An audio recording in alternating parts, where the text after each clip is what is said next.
नंदुरबार नगरपालिका निवडणुकीत भारतीय जनता पार्टीच्या विरोधात शिवसेनेला मिळालेला विजय हिंदुत्वाचा नसून वोट जिहादचा आहे, असा घणाघाती आरोप भाजपच्या माजी खासदार डॉक्टर हिना गावित यांनी आज पत्रकार परिषदेत केला।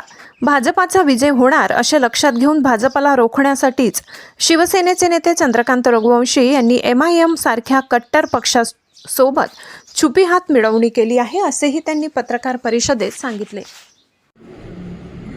3 दिवसानंतर प्रेस घ्यायचं कारण असं की 3 दिवस जरा निकालाचा पूर्ण प्रभाग निहाय अभ्यास करून आपल्या सगळ्यांसमोर काही विषय मला मांडायचे होते।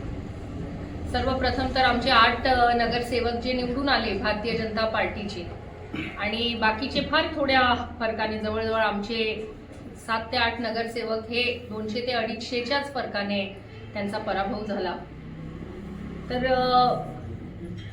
मी जनतेचे मनापासून आभार मानते।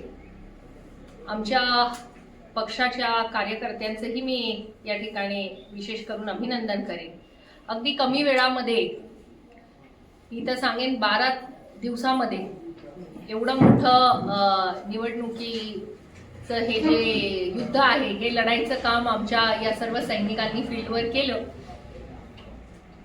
आम्ही निवडणुकीमध्ये मतं मागत असताना हिंदुत्व या विषयावर प्रामुख्याने भर देऊन हिंदुत्वासाठी आम्ही लढतोय, आम्हाला हिंदुत्वासाठी आपण मतदान करावं असं आवाहन आम्ही जनतेला केलं आणि मला झालेल्या मतदानातून हे स्पष्टपणे दिसून येत आहे की हिंदू प्रेमी जे मतदार आहे, हिंदुत्वाच्या बाजूने त्यांनी खूप मोठं मतदान केलेलं आहे।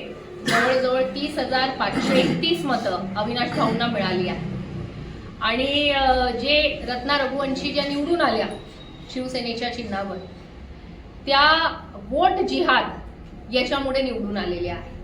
आपण जर प्रभाग निहाय एकेका प्रभागामध्ये झालेलं मतदान बघितलं तर आपल्याला लक्षात येईल 3 ते 4 प्रभागांमधूनच त्यांना जवळपास 9,000ची आघाडी आहे आणि या 3 ते 4 प्रभागांमध्ये जिथून त्यांना 9,000 मतांची आघाडी आहे ते एका विशिष्ट समुदायाचं त्या ठिकाणी मतदान होतं आणि त्यांनी स्पष्ट एकाच बाजूने मतदान केलं, ते म्हणजे रत्ना रघुवंशींना।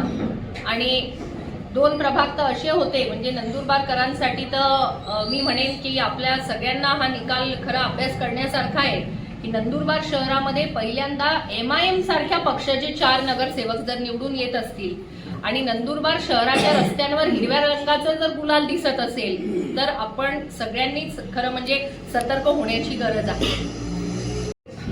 जेवढे उमेदवार होते जे निवडून आले ते आणि जे काही मतांनी ज्यांचा पराभव झाला ते सुद्धा सर्व 41चे 41 उमेदवार हे आमचे पुढील 5 वर्ष जनतेमध्ये पूर्णपणे जाऊन त्यांच्या ज्या काही समस्या असतील त्या सोडवण्याचं काम त्या ठिकाणी करणार आहे। जे निवडून आले आहेत ते सभागृहामध्ये त्या ठिकाणी नक्कीच आपल्या नंदुरबार शहराच्या विविध विषयांवर लढतील आणि जे निवडून येऊ शकले नाही ते पण आपापल्या प्रभागांमध्ये त्या ठिकाणी पुढील 5 वर्ष गावित साहेबांच्या नेतृत्वामध्ये जी काही विकास कामं नंदुरबार शहरामध्ये किंवा नंदुरबार विधानसभेमध्ये गावित साहेब या ठिकाणी सांगतील त्याप्रमाणे त्या ठिकाणी हे सर्व आमचे उमेदवार करणार आहेत आणि अगदी कमी वेळामध्ये, म्हणजे आमचे विरोधक जे आहेत ते तर जवळपास वर्षभरापासून त्यांची नगरपालिकेची तयारी सुरू होती आणि त्यांना वर्षभरापूर्वीपासून तयारी करत असताना त्यांच्या लक्षात आलं की कुठेतरी त्यांची बाजू कमजोर आहे, म्हणून त्यांनी आमच्या पक्षातल्या काही लोकांना त्यांच्याकडे अगदी शेवटच्या निवडणुकीच्या काही दिवसांपूर्वी काहींना त्यांनी प्रवेश दिला आणि प्रवेश दिल्यानंतर पण ज्यांना त्यांनी प्रवेश दिला, जर त्या ज्या समुदायाला ते प्रतिनिधी म्हणून काम करताय त्या समाजाचं जर आपण वोटिंग पाहिलं तर आपल्याला लक्षात येईल की त्या समाजाने सुद्धा आमच्या उमेदवारांना त्या ठिकाणी मतदान केलेलं आहे। आज आमचे चौधरी समाजाचे जवळजवळ 5 उमेदवार हे आमचे विजयी झालेले आहे आणि चौधरी समाजाचं जर आपण टोटल मतदान पाहिलं तर 90%च्या आसपास वोटिंग त्या समाजाचं हे अविनाश भाऊ माळी यांना मिळालेलं आहे। त्यामुळे जे आम्हाला सोडून गेले त्यांच्या समाजाने त्यांची साथ न देता भारतीय जनता पार्टीच्या उमेदवारांची साथ दिली। मी ज्यांनी नोन अननोन जेवढे फिगर्स आम्हाला ज्यांनी मदत केली त्या सगळ्यांचेही मी मनापासून आभार मानते। धन्यवाद। बघितलं तर जवळपास 10,179 एवढं मतदान हे MIMच्या उमेदवारांना झालेलं आहे. आणि रत्ना रघुवंशींना जर झालेलं मतदान आपण बघितलं तर त्या 11,000च्या फरकाने या ठिकाणी निवडून आले आहे. तर याच्यातूनच एक आपल्याला स्पष्ट दिसतंय की एका विशिष्ट समुदायाने या ठिकाणी वोट जिहाद केला आणि भारतीय जनता पार्टीचा उमेदवार निवडून येऊ नये म्हणून काही प्रभागांमध्ये जिथे MIMचे उमेदवार होते आणि तिथे त्या समाजाचं मतदान असताना त्यांनी त्या प्रभागांमध्ये MIMला मतदान न करता चंद्रकांत रघुवंशींच्या उमेदवारांना केले, जेणेकरून भारतीय जनता पार्टीचा उमेदवार तिथे निवडून येऊ नये. आणि हे आपल्याला 11 नंबर, 13 नंबर, 18 नंबर या प्रभागांमध्ये तुम्हाला प्रकर्षाने पाहायला मिळेल. त्यामुळे आम्ही ज्या मुद्द्यावर लोकांकडे मतं मागितले, आम्हाला आनंद आहे की लोकांनी आमच्या जे आवाहन होतं त्याला आम्हाला नक्कीच साथ दिलेली आहे आणि आमचे 8 उमेदवार हे निवडून आले.